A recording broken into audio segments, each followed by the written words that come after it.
శ్రీ గణేశాయ నమః, శ్రీ గురు దత్తాత్రేయ నమః. ఈ వీడియోలో మనం ఈ రోజున ఫిబ్రవరి మాసంలో ధనుస్సు రాశి వారికి ఎలా ఉందో తెలుసుకుందాం. ధనుస్సు రాశి మూల 1, 2, 3, 4 పాదాలు, అలాగే పూర్వాషాఢ 1, 2, 4 పాదాలు, అలాగే ఉత్తరాషాఢ 1వ పాదము ధనుస్సు రాశిలోకి వస్తాయండి.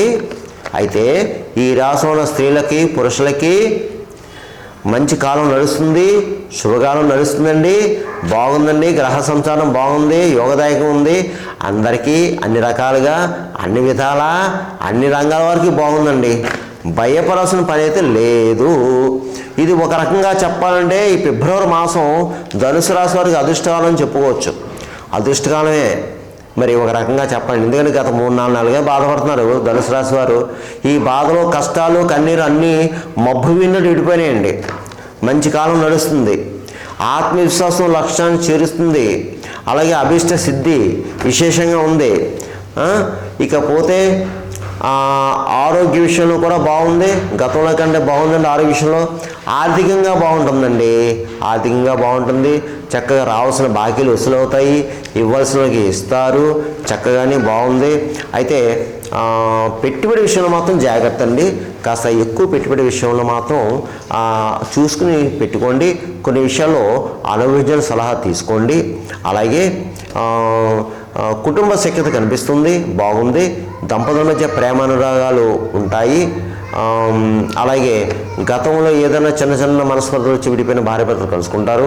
అలాగే మీ సంతానం బాగుంటుందండి, మీ సంతానం బాగుంటుంది, వృద్ధిలోకి వస్తారు, ఒక మంచి స్థాయిలో వెళ్తారు. ఒకవేళ చదువుకునేవారు ఉంటే మీ సంతానం చదువుకునేవారు ఉంటే చక్కగా చదువుతారు, మంచి మార్కులతో పాస్ అవుతారు. ఒకవేళ మీ సంతానం కానీ వివాహానికి ప్రయత్నం చేస్తుంటే వివాహ ప్రయత్నం చేయండి, వివాహ ప్రయత్నాలు సక్సెస్ అవుతాయి.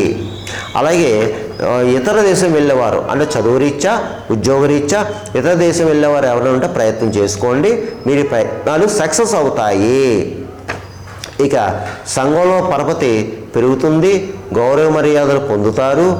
అలాగే నూతన వ్యవహారాలకి శ్రీకారం చుడతారు, కొత్త కొత్త పనులు చేపడతారు, గృహ నిర్మాణం చేపడతారు.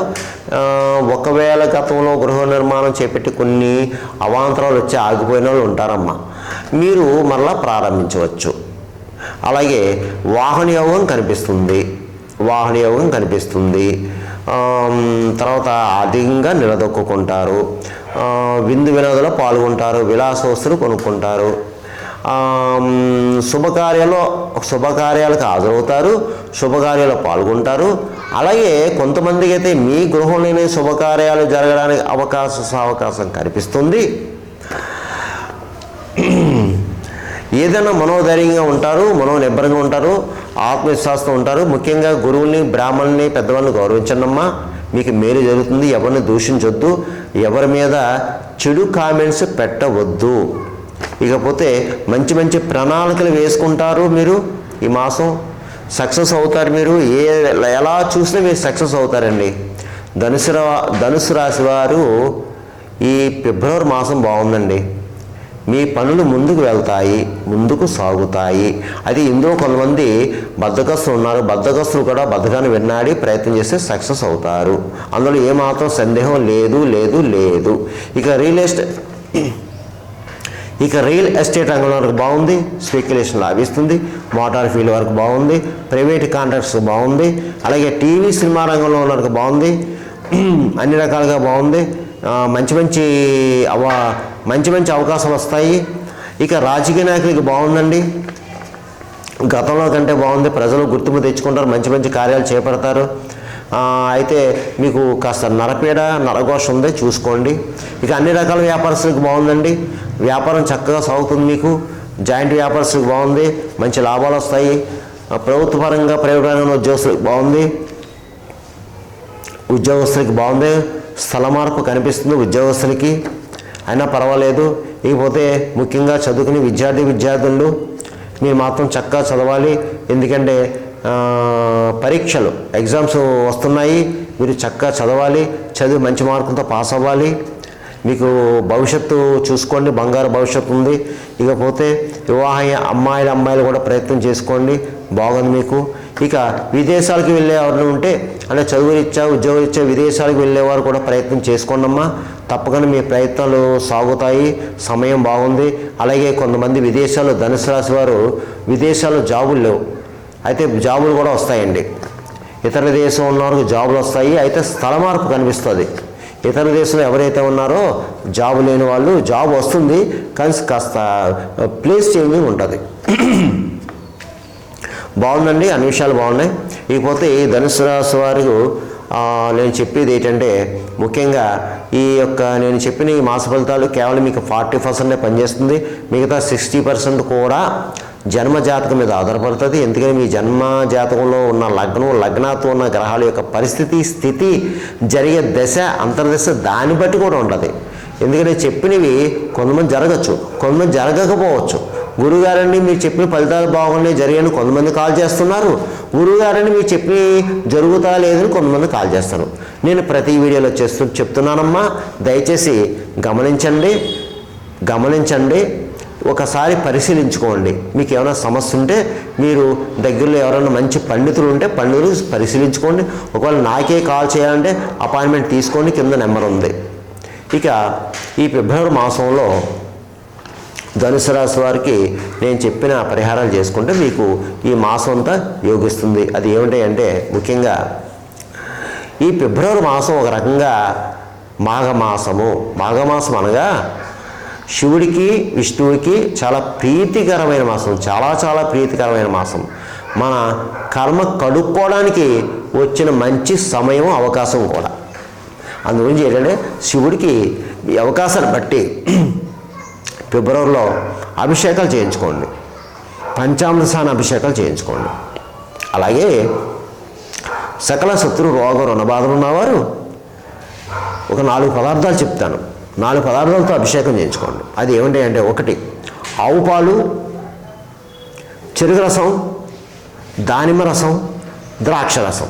ముఖ్యంగా ఈ 4 పదార్థాలు యథాశక్తితో తీసుకుని వెళ్ళి శివుడికి అభిషేకం చేయించండి. అలాగే బిలపత్రాలు, ఆయనకి ఇష్టమైన బిలపత్రాలతో అర్చన చేయించండి.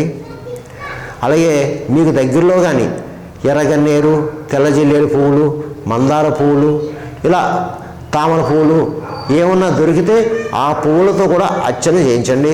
అలాగే ప్రతి శివాలయంలో పక్కన ఏదో ఒక అమ్మవారు ఉంటారు, అమ్మవారు కూడా కుంకుమ చేయించుకోండి. శివాలయంలో అభిషేకార్చన అయిపోయిన తర్వాత పక్కనే అమ్మవారికి కుంకుమ చేయించుకోండి అమ్మ. అలాగే ముఖ్యంగా ఈ మాఘమాసంలో అక్కడ ఉన్న బ్రాహ్మణులకి అర్చక స్వామివారికి యథాశక్తి దక్షిణ తాంబూలం ఇచ్చి స్వయంపాకం దానం చేయండి. మాఘమాసం స్వయంపాకం బ్రాహ్మణులకు దానం చేస్తే చాలా మంచిది. అలాగే సాలగ్రామ దానం చేస్తే చాలా మంచిది. అలాగే పితృదేవతలు ఉన్నవారు ఎవరన్నా ఉంటే తప్పకుండా ఈ మాఘమాసంలో పితృకార్యాలు చేయండి. వీలైతే నదీ క్షేత్రం వెళ్ళి పిండ ప్రదానం చేయండి. వీలు కాని వారు మీ ఊళ్ళోనే మీ దగ్గర దేవాలయంలోనే ఆ బ్రాహ్మణులకి పితృదేవతల పేరు చెప్పి స్వయంపాకం ఇచ్చి వాళ్ళ యథాశక్తి దక్షిణ తాంబూలం ఇచ్చి ఆశీస్ తీసుకోండి. పితృ తర్పణాలు వదలండి. ఇవన్నీ కూడా బ్రాహ్మణులు చేయిస్తారండి. ఇకపోతే ఈ మాసంలో ఎవరన్నా పుట్టినరోజు జరుపుకునే వాళ్ళు ఎవరు ఉంటే తప్పకుండా మీ పుట్టినరోజు నాడు ఏదో ఒక దేవాలయం వెళ్ళండి. అమ్మగారు అయ్యగారు ఏదో ఒక దేవాలయం వెళ్ళండి. వెళుతూ పూలు పండ్లుతో పాటు ఒక స్వీట్ బాక్స్ తీసుకెళ్ళండి. యథాశక్తి కిలో, అరకిలో, పావుకిలో యథాశక్తి స్వీట్ బాక్స్ తీసుకెళ్ళండి. లేదంటే ఏదన్నా స్వీట్ ప్రిపేర్ చేసి తీసుకెళ్ళండి. అక్కడ నివేదన అయిన తర్వాత స్వీట్ పంచండి అందరికీ. ఎందుకంటే పుట్టినరోజు నాడు మనం స్వీట్లు పంచితే చాలా మంచిది, విశేష ఫలితాలు ఉంటాయి.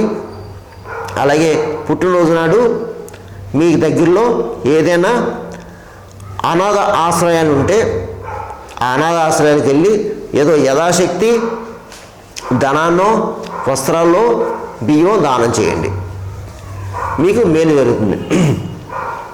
ఇక ముఖ్యంగా ఈ మాఘమాసంలో ఫిబ్రవరిలో వీలైతే సత్యనారాయణ స్వామి వ్రతం చేయించుకోండి ఇంట్లో, లేదంటే దేవాలయాల్లో చేయించుకోండి. సత్యనారాయణ స్వామి సత్యవంతుడు. మాఘమాసం అంటే చాలా ప్రీతికర మాసం సత్యనారాయణ స్వామికి. మన పనులు జరగాలంటే తప్పనిసరిగా సత్యనారాయణ స్వామికి వ్రతం చేయించుకోండి. అలాగే విష్ణాలయం దర్శించండి, స్వామికి ఇష్టమైన తులసిమాల సమర్పించండి. పూలు పళ్ళు టెంకాయ అన్నీ వగేరా వగేరా. పోతే మోగజీవులకు ఆహారం పెట్టండి, గోవుకి గడ్డి పెట్టండి, పిచ్చుకలకి చిడ్డాన్యం వేయండి, కాకులకి తీపన్నం పెట్టండి, అలాగే పావురాలకు జొన్నలు వేయండి, కుక్కలకి బిస్కెట్లు పెట్టండి. తర్వాత పేదలు అంటే భిక్షగాళ్ళు, ఫిజికల్ హ్యాండిక్రాఫ్ట్స్, బ్లైండ్ పర్సన్స్, వీళ్ళకి ఒక పండు ఫలం ఇవ్వండి, లేదా అన్నం పెట్టండి. యథాశక్తి మీకు ఉన్న దాంట్లో ఎంతో కొంత రూపాయి పాపాయి వాళ్ళకి ఇవ్వండి. ఇలా చేసుకోవడం వల్ల మీకు ఈ మాసం అంతా యోగిస్తుంది. ఇందులో అధైర్యపడాల్సిన పని అయితే లేదు. ధైర్యంగా ఉండండి, అడుగు ముందుకేయండి, మీ అందరికీ మంచి జరుగుతుంది. సర్వేజన సుఖనవంతు శుభవంతు స్వస్తి.